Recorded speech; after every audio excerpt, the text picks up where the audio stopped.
Health, yeah. This isn't your average health talk. We're asking those awkward questions for you. We're digging into the health, wellness, and medical news that matters to you. We're cutting through the clickbait with facts you can trust, from uncomfortable questions to breakthrough science. It's a dose of real news you can use. This is Health Yeah with Monica Robbins, your prescription for life. Joining me now is Dr. Randy Vince, who is the Director of Minority Men's Health at University Hospitals in Cleveland. Thank you so much for being here. Absolutely, it's a pleasure. So talk to me about what do you think is the biggest concern men of color have relating to their health, and what would you like them to know?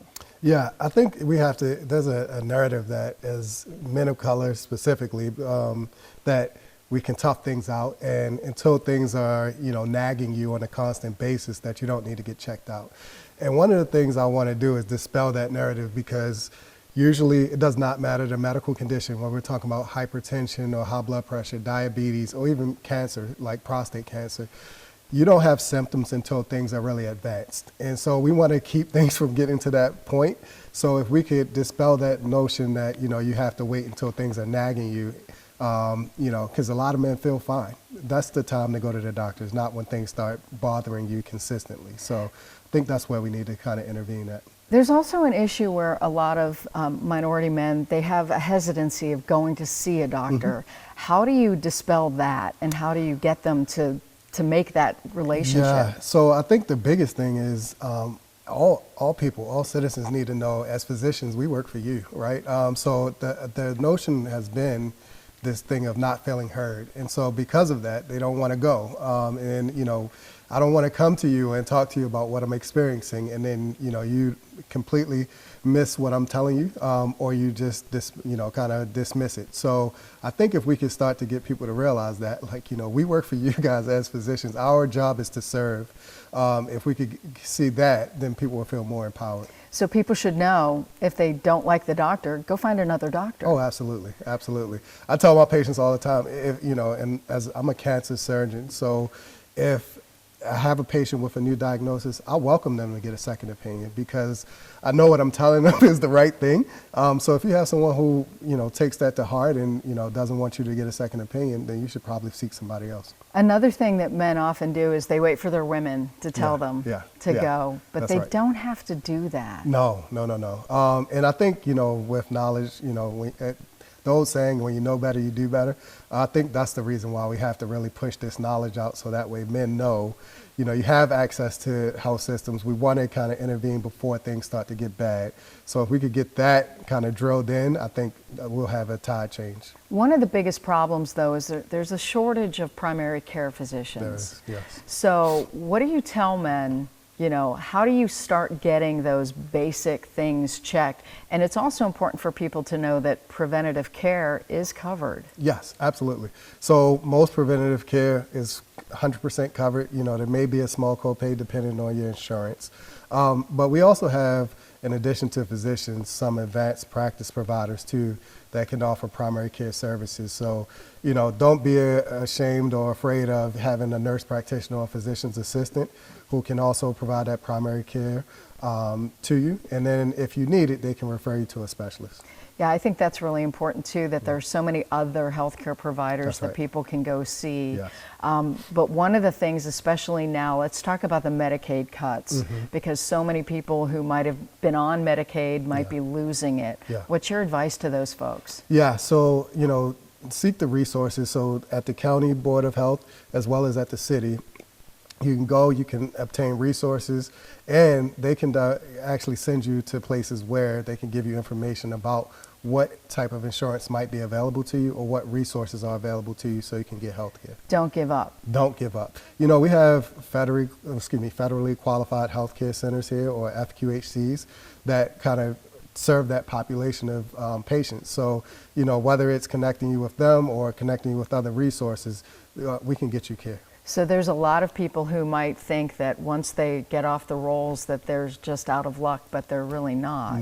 No. Yeah. So it's just all about obtaining those resources so you can get the care you need. So talk to me about the other things that you wish especially men of color, would take heed and really check on, especially the things that they are at risk for? Yeah. What are the most important things you want them to pay attention to? Yeah, so like we talked about the preventative measures, so blood pressure checks, diabetes checks, getting your cholesterol checked. But then as we get older as men, and 40 is not that old, but we should start thinking about things like colon cancer screening, prostate cancer screening, because these are major cancer killers. But what we know is that if we catch these cancers early, that the survival rate goes up. So I think those are the things we really need to drill in on. What about mental health? Yeah, absolutely. I think that's vital because the rates of suicide are actually increasing in black men specifically. And so I think if we can start to, again, dispel this myth that, I can tough it out, I don't need to see a mental health professional, we can actually end up saving a lot of men who, succumb to suicide, which is very, in my opinion, very preventable if we can get them in. Do you think that a lot of communities aren't even aware of where to go for those resources? Yes, absolutely. But, so for instance, at the Cutler Center for Men, we connect a lot of men to mental health resources because we realize how important that is to a man's overall wellness. So I think for a man, if they are interested in getting mental health services, they can call us, we can connect them with somebody, but they are, it's a simple Google search sometimes where you can find those resources to get the help. In general, is it a good idea maybe start with your church? You can definitely start with your church because, the one thing that I feel like as health systems we should do is we should be connected to the faith-based organizations so that way they have those resources to give to their congregants to contact us and get the help they need. Do you think the stigma is starting to lift in these communities?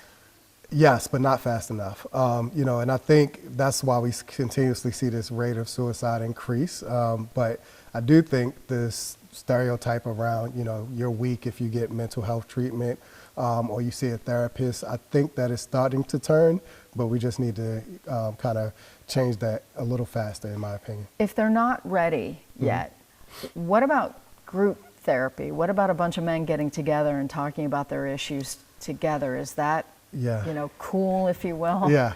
So I think even the number of those groups are increasing. It's just not increasing fast enough, right? Because there's this mentality that is often had, whereas if I talk to a man about my struggles, then I seem weak.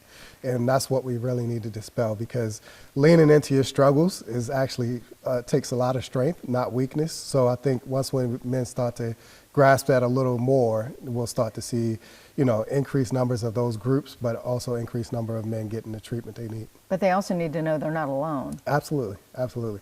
And I mean, to deal with, there's so many things that impacts our overall health on a day-to-day. So to have a bout of depression, for instance, or anxiety, that is not abnormal. Many of men face that, many of women face that, so I think if they can realize that this is not abnormal and you don't have to try to tough it out, you're not in this battle alone, that you have people who want to help you, then maybe we can see a real tide change. Do you think a lot of people don't understand depression and anxiety is a chemical change in the brain? Yeah. Can you talk about that? It is, and it could be triggered from so many different, it could be environmental stimuli, there could be things that are going on in your personal life, right, that you're going through a hard time, and that actually does cause hormonal changes in our bodies, which can cause depression or anxiety. And I think if people realize, like, okay, this is something that is physical interaction going on in my body, then maybe they won't see it as a weakness.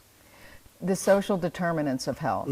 I don't think a lot of people maybe take those into context of how that can impact your mental health, but also your physical health. Can you talk about what people should know and also what they could do about it? Yeah, so, I think the one that I always look to is, for instance, poverty, right? Because I think that in itself has an overarching impact on so many different parts of our lives. So, from the environment you live in, the pollution that you deal with, which can cause things like asthma or, other respiratory conditions, your access to healthy, nutritious foods.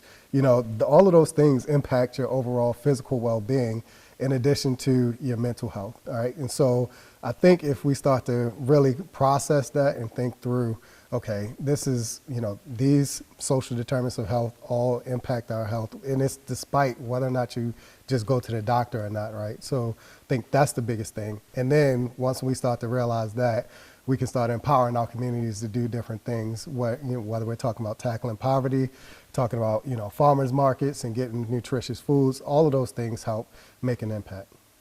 All right, final thoughts. What do you want men to know? Yeah, I just want men to know, be empowered. Do not feel like you're in a struggle alone. There's actually strength in numbers. And I just want men to know that we are here to help. And, knowledge is power, so don't be afraid to seek that knowledge. Dr. Vince, great advice. Thank you so much. Thank you. University Hospital's Cutler Center for Men is hosting its inaugural Men's Full Life Fitness Summit on Saturday, September 27th at the Cleveland Huntington Convention Center.